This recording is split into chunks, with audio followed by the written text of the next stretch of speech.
guys, welcome back to my channel. A disclaimer before I begin is that I'm pretty sure my boyfriend took my headphones with him, so I am using a very old pair that is kind of shitty, so I really hope that you can still hear me and we'll just improvise. I figured better to have some content with bad audio than no content at all. Let's do it.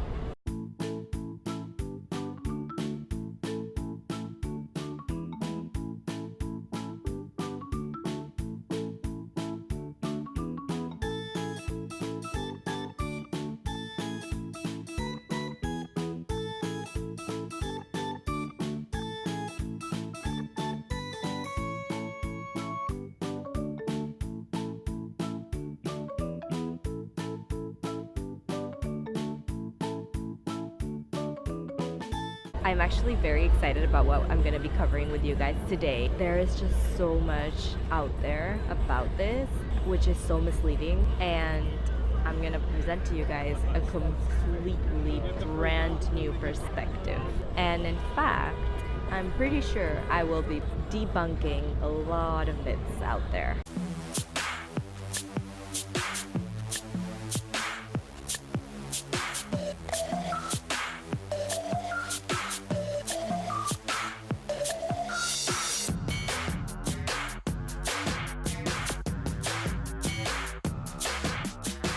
So today I will be dedicating this entire vlog to glycemic index, what it means, how it's measured, how you can use it to build muscle really quickly, how you can use it to enhance your performance at the gym, how it relates to diabetes, and why there are so many myths out there saying that you should be consuming a low glycemic index diet.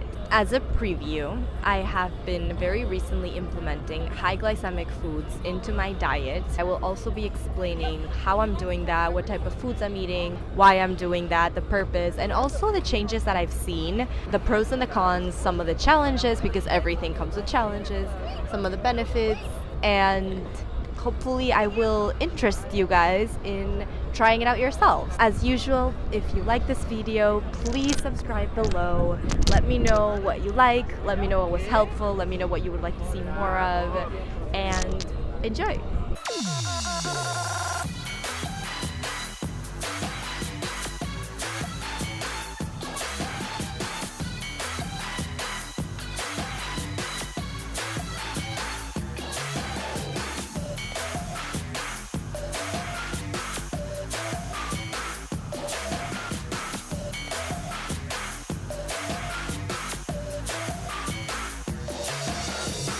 Hey guys, so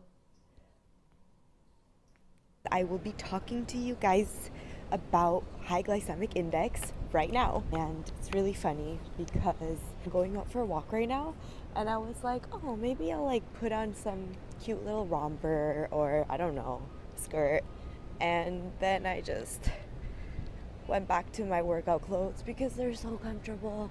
I wish I could go to work like this, and they're cute. I am a little bit colorful right now.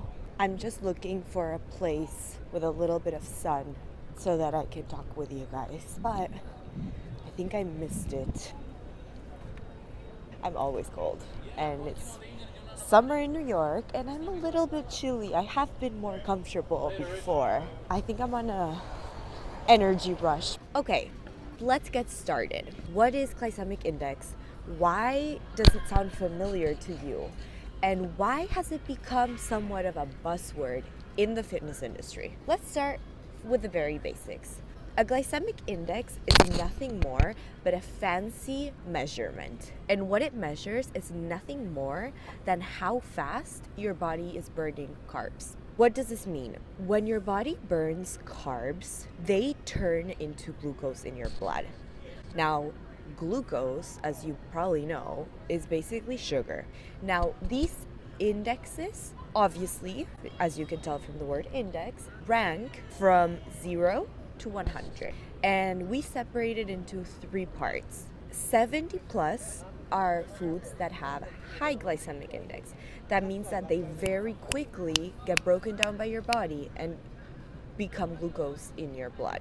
Between 55 and 70 are relatively medium ones, and between 0 and 50 are foods that we consider to have a low glycemic index, meaning that they break down slowly, and so glucose is released slowly. Now, why is this important? What does this have to do? Why does it matter to us? Because glucose in your blood is toxic, and because your body's goal is to keep you alive, your body is going to try to remove the glucose immediately. Let's break it down. You eat a carb. It gets broken down into glucose in the blood. Glucose in the blood, sugar in the blood, is toxic. What is your body going to do? It's going to remove it. How is it going to remove it? It's not gonna like magically make it disappear. So what happens is that your body is going to secrete a hormone that is a transporter hormone that is going to it's like a little boat, and it's gonna remove the glucose by transporting it out. Now, what this hormone is insulin. So there goes another word that has kind of become a buzzword because of our diabetes epidemic. You will probably hear how diabetics have issues secreting insulin. Let's break it down again. What is insulin? Insulin is a transporter hormone, and insulin actually has a dual job. Number one, it carries the glucose from your blood and into your muscle. And what that creates is fuel for your muscle. So that's why you sometimes hear that it's good to eat carbs before a workout. You are giving your body the energy to go and train. However, insulin, as I said before, has a dual purpose. And the second purpose is that insulin happens to be an anabolic. What is an anabolic? Again, I'm just like buzzword today. What I mean by saying that insulin is an anabolic is that it helps you build muscle. And it gets even better. Not only is it an anabolic, it also prevents catabolism, which, as you can probably predict, is losing muscle. So what I'm telling you is that this is a powerful hormone because it is giving me the energy for my workout, it is helping me build muscle, and it is helping me to prevent from burning muscle. Now, some of you maybe are seeing where I'm going with this, right? What else is an anabolic food or macro? Protein. Protein helps you build muscle. And when do we always hear people consuming protein? After their workouts. Now hold on. Why are we just eating protein after workouts if I just told you that carbs are also anabolic? Like why are we not eating carbs after a workout? Yeah, why aren't we? I wasn't until like 2 weeks ago. I don't know why. That was stupid. You need both types of macros to build that. Both protein and carbs are anabolic. And if you eat protein on its own, it's just not going to do the job. You need both pieces. I started this video by saying we were going to be talking about high glycemic index carbs. The truth is that they have a bad reputation in the food community.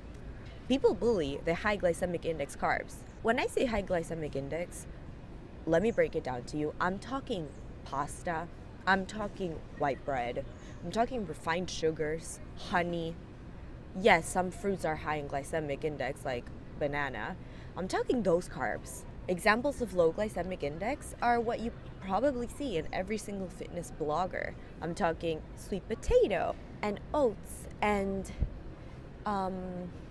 what else?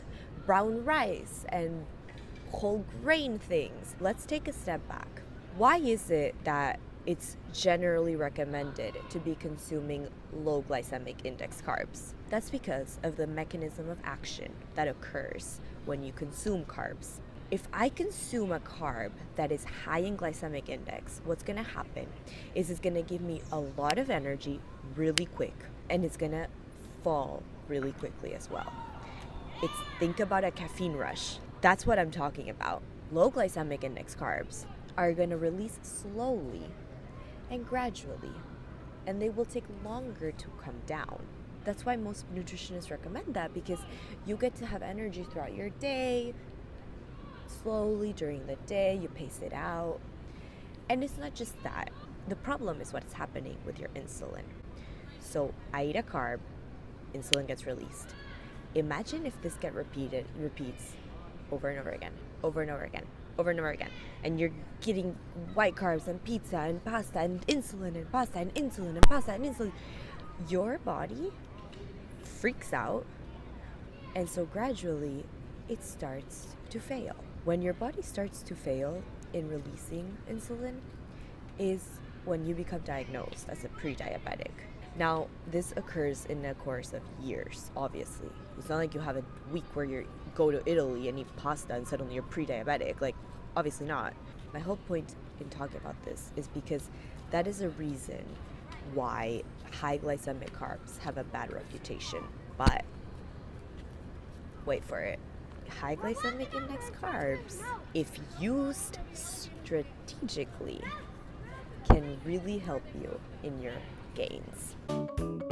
So let's talk about why high glycemic index carbs can help you in your gains. From what I've told you so far, you can see that carbs can really control how your glucose levels are spiking in your body, and they control how your insulin spikes. It's not like insulin is getting secreted whenever it wants. It's always dependent on what I put in my body.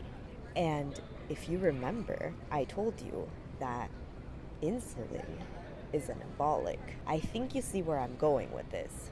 A lot of bodybuilders actually recommend eating high glycemic index carbs immediately after your workout. In fact, mapping your carb distribution during the day based on glycemic index. When is it that you're going to be having your highest glycemic index carb? That would be immediately after your workout. The rest of your day, you can, and you probably should, stick to lower glycemic index carbs. What I'm doing right now is exactly that. So, as you know, I practice intermittent fasting. I don't eat anything in the morning. For my lunch, I alternate. I'll either have like a poke bowl with white rice or sweet potatoes. Maybe I'll have regular potatoes. I will have a carb. Before my workout, this one is interesting because it really varies by what type of workout you're gonna do and how you are with your energy. Because if you think about it, some argue that it's good to have a high glycemic index carb before your workout because it's gonna give you immediate energy. Whereas others argue that it's good to have a low glycemic index carb because it's gonna give you release of energy throughout your workout. So I would play around. What has been working really well for me personally is eating a banana. It's a perfect fuel, and I've seen the difference in my workout. I swear by it. But again, test it out. So then after that, I have my post-workout meal where I do a high glycemic index carb. So that could be pasta, that could be bread. I sometimes actually eat Halo Top, link below. It is a perfect post-workout meal because of its ratio between protein and carbs. This gets into another thing which I can dedicate another vlog to, but another recommendation for a post-workout meal is to have a ratio of 3:1 carbs to protein. In other words, if I'm consuming 20 grams of protein, I should be consuming 60 grams of carbs. And Halo Top happens to have that perfect breakout. And then for dinner, I'll have like a chicken with some pasta. Again, high glycemic index carbs because it's my post-workout meal. What I'm basically saying to you guys is that regulating the timing and the types of carbs that you're putting into your system can really help achieve your goals. You're basically regulating when you're asking your body to spike its insulin. As I've said it 1,000 times, I'm sorry for the repetition, insulin is an anabolic, so you want it to spike after your workout. As you probably have heard before, not all carbs are created equal, and playing with your GI, glycemic index, is how you can use it to your advantage. Okay, now, it gets a little bit trickier, just a little bit. I have bad news. High glycemic index carbs are not just anabolic for muscle. They're also anabolic for gaining fat. If used in the wrong times, you're basically gonna be gaining fat. What does this mean? Like I said before, timing is key, and knowing your goals are key. If your goal is to increase your muscle mass, then you should be spiking your insulin with high glycemic index carbs after your workout. If your goal is to lose fat, then you should be sticking to low glycemic index carbs. But I will argue that the best thing to do is play with them. High glycemic after your workouts, low glycemic during the days. Now I'm going to explain that a little more in depth. When I say that high glycemic index carbs are also anabolic for gaining fat, it's not that they grow fat. That was an incorrect term. It's that they inhibit fat oxidation. Fat oxidation is just another fancy word of saying burning fat. And burning fat is what every single one of us and our mothers wants to do. We all want to burn fat. What are your fitness goals? I want to lose weight. I want to be less fat. Lose fat. Lose fat. Ugh. Okay, so let's all agree that everyone wants to burn fat. And now I'm telling you that, hey, go eat high index carbs, grow muscle, but hey, high index carbs are gonna slow down, or not even slow down, are gonna inhibit your ability to burn fat. Great, thank you so much. That was fabulous. Hold on. Let me explain what is happening. Let's start from the beginning. You're in a rested state, right? You just woke up. You have been sleeping for 8 hours. That means that you have been fasted for 8 hours. Unless you're a sleepwalker and going into the fridge and eating, you have not consumed any food in 8 hours. That means that your glucose levels are really low. They're really low because you don't have any carbs in your system. That's why you feel sleepy. And as you remember from my other vlogs, your body fuels itself through 2 different sources of energy: carbs and fats. So what is happening right now? Right now, because your body has no carbs, because it's been fasted, it means that it's basically fueling itself from fats. What does that mean in fancy terms? Is that your blood is full of FFAs. Again, more fancy terms, your blood is full of FFAs. Your blood is full of pre-fatty acids, meaning nothing less than, because I shut down, the little, I don't know what this is, but your source of energy from carbs, your body's like, okay, I need to survive. I'm going to start using fat as an energy. And so it's burning fat. Side note, this is what a lot of people claim when they talk about intermittent fasting, because they're like, oh, I'm not eating for so many hours, my body's just burning fat, which is true, but it's so much more complex than that. And okay, that's for a separate vlog, debunking intermittent fasting. We will get to that. Back to this, your body, because it's in a fasted state, is only burning from fats.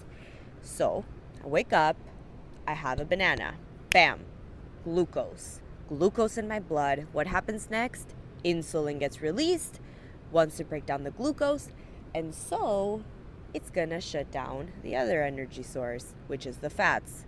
And that means now my body doesn't burn fats. So why is it important to understand both sides? Because this allows you to play around with, oh, when am I going to switch on the fat burning? When am I going to switch on the muscle growth? And that is what I mean when you can regulate when you want your insulin to spike to achieve your goals. Take this information, think about it, consult someone, test it out, see how your body responds. I personally have started doing this. My feet fell asleep. Is that how you say it in English? When they just go numb? I've been testing this out ever since I started my deficit.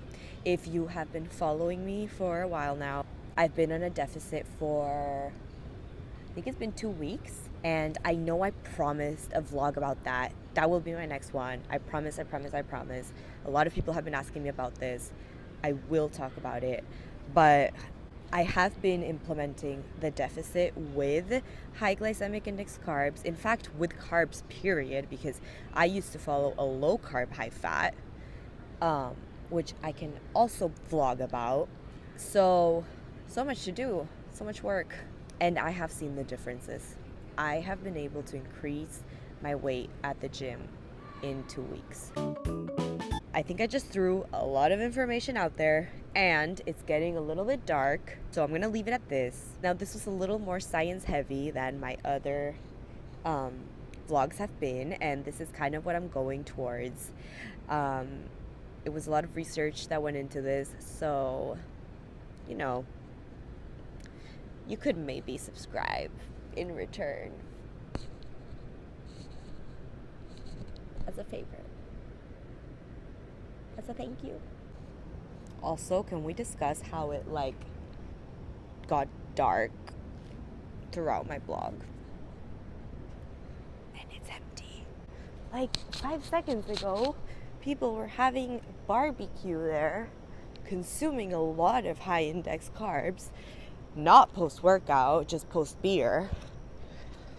And then we have a diabetic epidemic. I wonder why.